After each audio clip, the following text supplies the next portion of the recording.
amigos do Brasil, de Portugal, de Goa e de outros países lusófonos.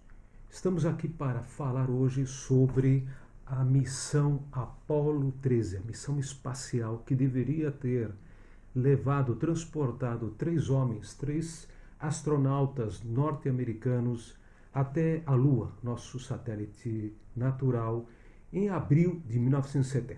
Ou seja, agora faz 50 anos que aquilo aconteceu. Mas, infelizmente, a missão não terminou, não pôde concluir sobre a superfície da Lua, alunizar na Lua. Nessa época, em 11 de abril, foi o lançamento desde Cabo Canaveral, nos Estados Unidos, onde partiram três astronautas a bordo da Apollo 13 e no foguete Saturno V. Eles eram James Lovell, Fred Haise e Swigert. Esses três heróis se transformariam em heróis depois de uma façanha incrível, um verdadeiro milagre que possibilitou o salvamento, a recuperação dessa nave espacial já na Terra.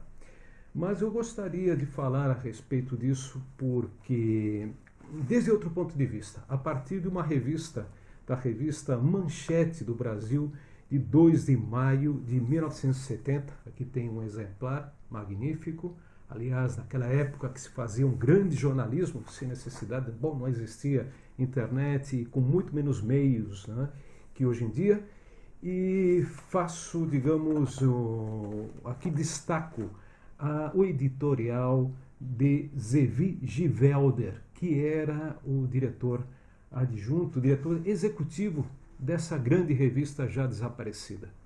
O Zevi, ele fazia, na conversa com o leitor, nesse editorial, fazia uma observação que eu também fiz numa matéria espanhola que eu publiquei na revista espanhola História e Vida, este mesmo mês, que era a missão espacial que uniu a humanidade.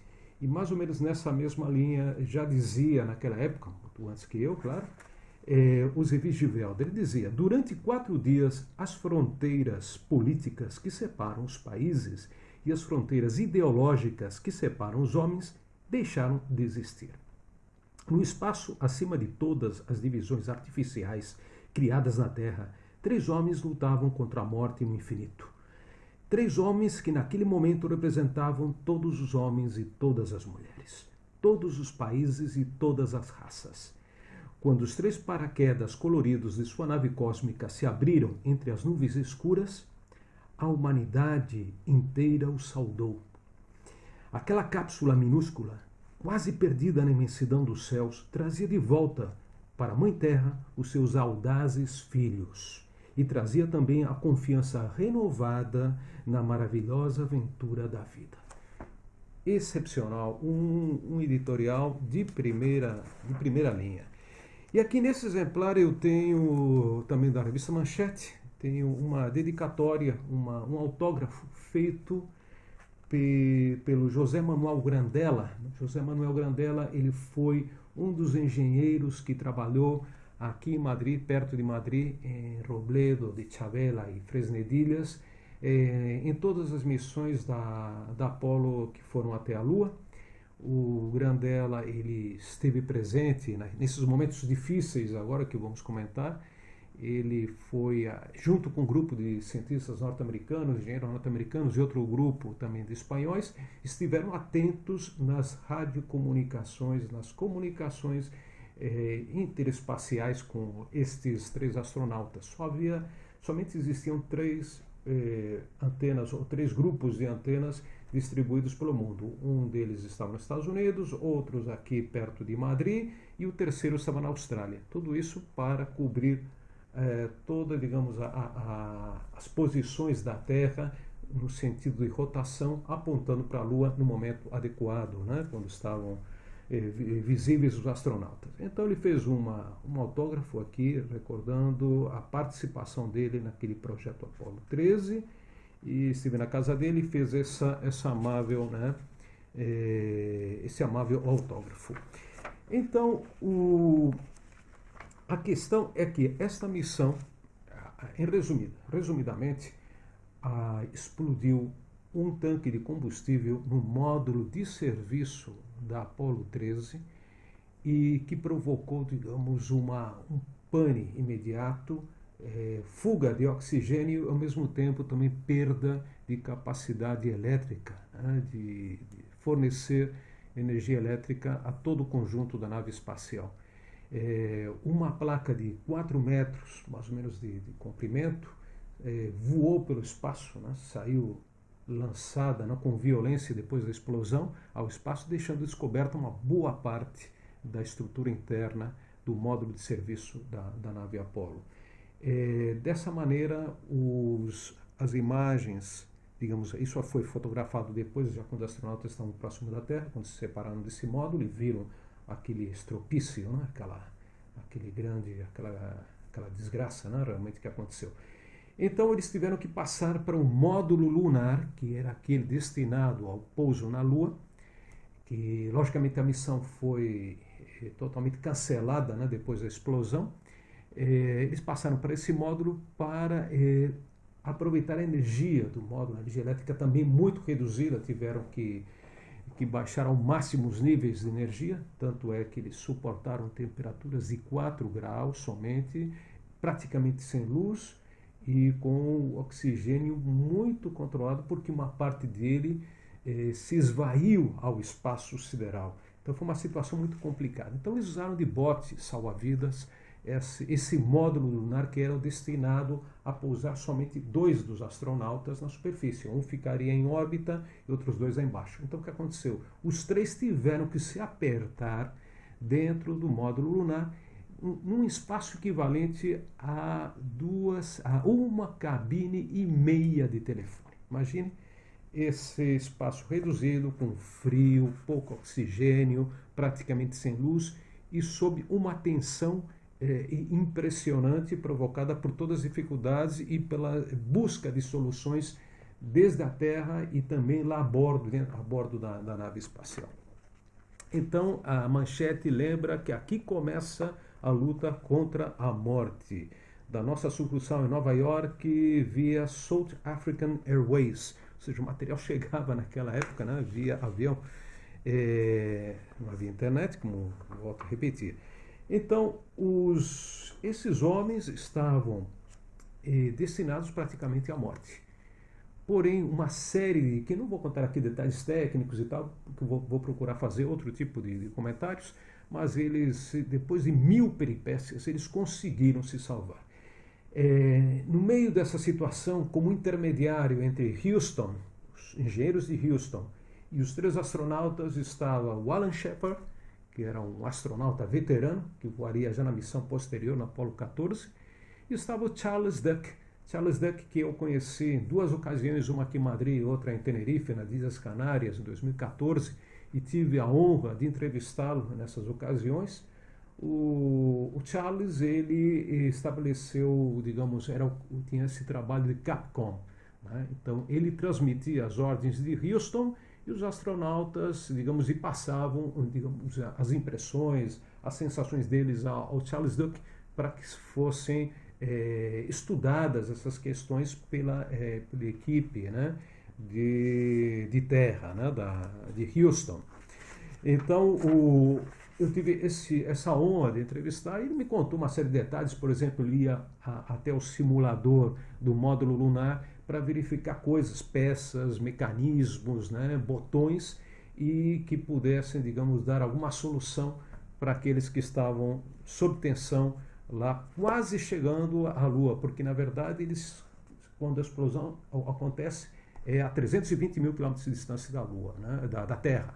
A Lua está a uns 350 mil, estão bem próximos da Lua. Então eles começam a contornar a Lua, entram na face, no lado escuro, aliás, da Lua, e as comunicações se interrompem, né? Porque a Lua estabelece uma barreira natural contra as ondas de rádio. E aí, momento de grande tensão em que, aqui na Terra, o pessoal lá em Houston estavam atentos. Não só Houston, estava toda a humanidade, por isso eu digo que foi a missão que uniu a humanidade, estava atenta. O Papa esteve rezando pelas vidas dos astronautas.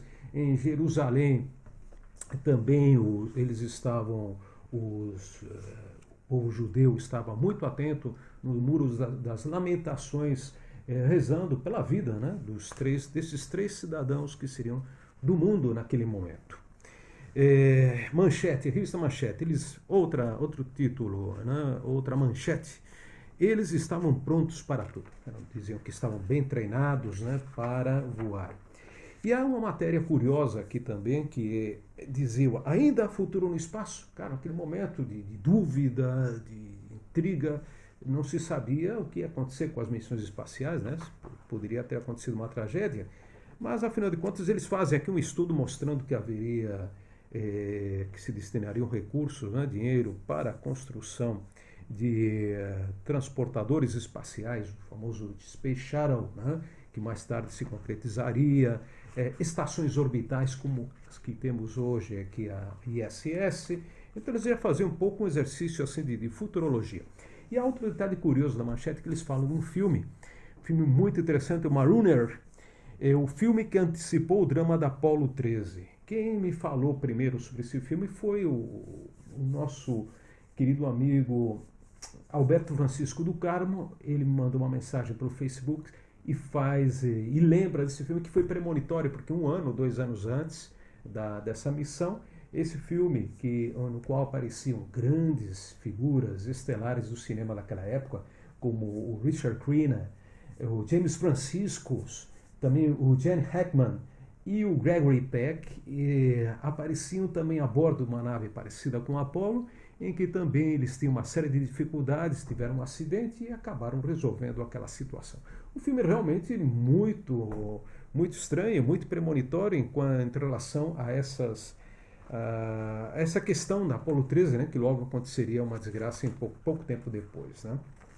Então, na mesma época, dentro desse contexto histórico, estavam acontecendo uma série de coisas em todo o mundo. Por exemplo, na Guatemala, as crianças brincavam de fuzilamentos, de fazer práticas, né, de praticar fuzilamentos, porque era um país que estava vivendo uma situação social muito, muito complicada.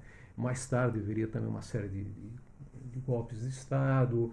Eu estive na Guatemala há vários anos e eu estive no momento que havia ainda guerra civil no país. Então, isso também se falava sobre a guerra do Vietnã, que os Estados Unidos continuavam lá, que o Camboja e o Vietnã também estavam brigando entre si, né? Havia uma guerra aí. Esse era o contexto daquele momento. Aliás, eu ia fazer até uma matéria para a revista Calunga, a qual eu colaboro já há mais de 15 anos, para o meu amigo Manuel Dornelles, diretor, né, da publicação, dessa grande publicação, mas infelizmente eu não tive tempo de concluir essa matéria, e eu queria ter comparado, como fiz com a matéria sobre a Apollo 11 no ano passado, 50 anos, e aliás mostrado o que se fazia no Brasil em relação à Apollo 11, como o Brasil participa na missão da Apollo 11. Aqui então o Brasil estava se preparando para a Copa do Mundo de 1970, né? Famosa Copa do Mundo, Pelé, Clodoaldo, Rivelino, e aqui na manchete eles destacavam a presença do Dario, né, que teria sido foi convocado naquele momento, né, para a seleção de 70, que disputaria a Copa do Mundo no México. Essa foi uma grande seleção brasileira. Depois, outra matéria curiosíssima é esta máquina adivinha o futuro. O computador 1401, já instalado em São Paulo, fornece em apenas 20 segundos um horóscopo individual válido por todo o ano. E quem faz comentários sobre esse computador é o Omar Cardoso, chamado o Papa dos Astrólogos. E ele dizia que a máquina moralizará os horóscopos e lhes dará credibilidade. Essa era a opinião do grande Omar Cardoso.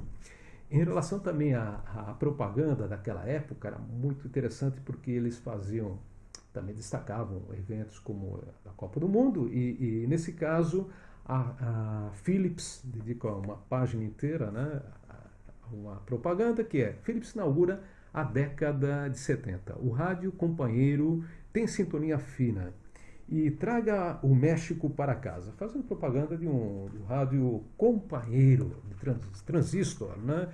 Rádio transistor. E depois, também no panorama musical, cultural, do Brasil, a grande Eliana Pittman, a nossa bossa em Paris, anunciando que ela estava fazendo sucesso lá em Paris, cada dia mais bonita, elegante. Eliana Pittman vem conquistando um sucesso tranquilo na Europa, recebendo convites para programas como o de Sacha Distel, grande também músico. Ela se apresentou em vários teatros, né, teve muito sucesso. Grandes cantores, né, grandes cantoras naquela época. Infelizmente hoje já não podemos dizer o mesmo, né, do Brasil. Mas aí estava ela. Depois também Odete Lara, né, falando sobre... que já tinha feito, já naquela época, 30 filmes, a grande Odete Lara. Falamos também outra reportagem, outra publicidade, né, propaganda interessante não é de hoje que a Ultralar sabe que a TV Globo dá pé e que na venda de eletrodomésticos a Globo dá olé. E quem fazia essa propaganda, quem aparecia e quem mostrava a cara realmente era o grande Chacrinha, dizendo: quem não comunica se trumbica. Uma das frases que Edgar Morin deveria incluir também nos livros dele de comunicação. Realmente é uma frase histórica. Quem não se comunica se trumbica. Grande Chacrinha. Também há uma série de reportagens, vamos ver aqui também do Eliana Pittman, já falamos. Também falavam na manchete que o Sérgio Endrigo estava na crista da onda naquele momento com a música Arca de Noé. E também o Adriano Celentano, que non lavora, non fare l'amore. Imagine só que título belíssimo, né? Desses grandes cantores da música italiana, que infelizmente depois o mundo anglo-saxão começou a fagocitar, né? Engolir todo esse repertório musical maravilhoso, música italiana, música francesa, música espanhola, que era maravilhosa naqueles anos 60, 70, né?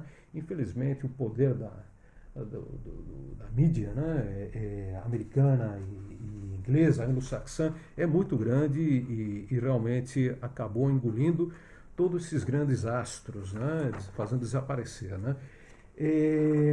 Também nesse momento estava o Wilson Simonal, para mim o maior showman de todos os tempos do Brasil. Indiscutível a figura que foi demonizada, infelizmente, do Wilson Simonal, né?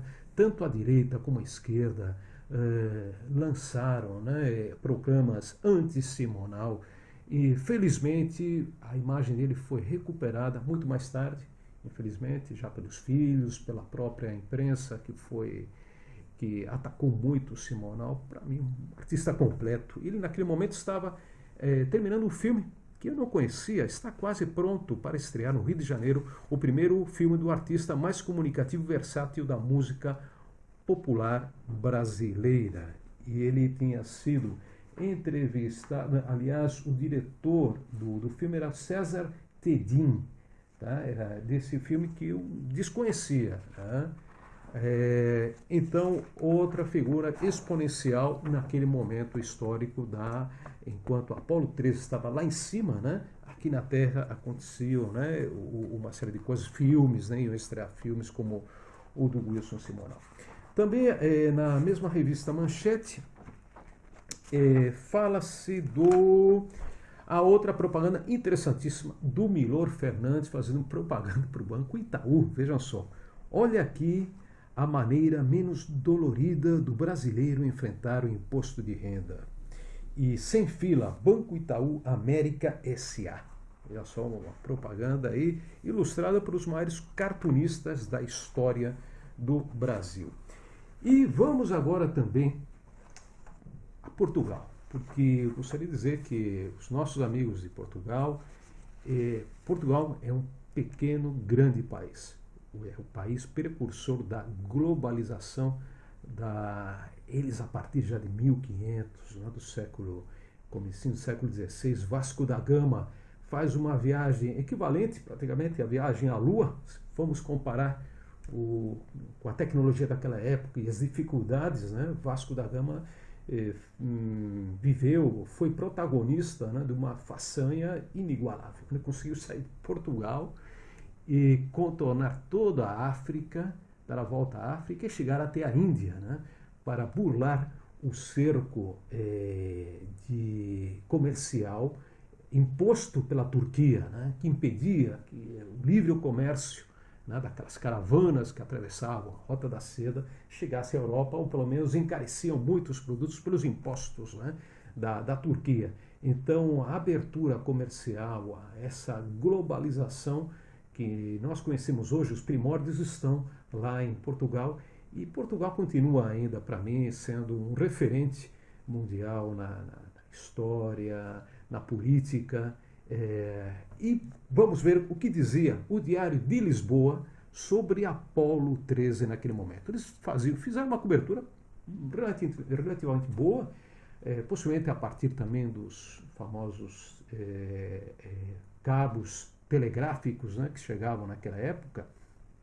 E então eles falavam sobre uma alunagem cancelada, né? Lá em Portugal se diz alunagem, no Brasil alunizagem, cancelada por os motivos que expus antes, né? Que era justamente essa explosão que impediu a concretização do pouso lunar e milagrosamente conseguiu que os astronautas chegassem sãos e salvos à Terra. Eles falavam que o custo da missão da Apolo 13 era de 11 milhões de contos.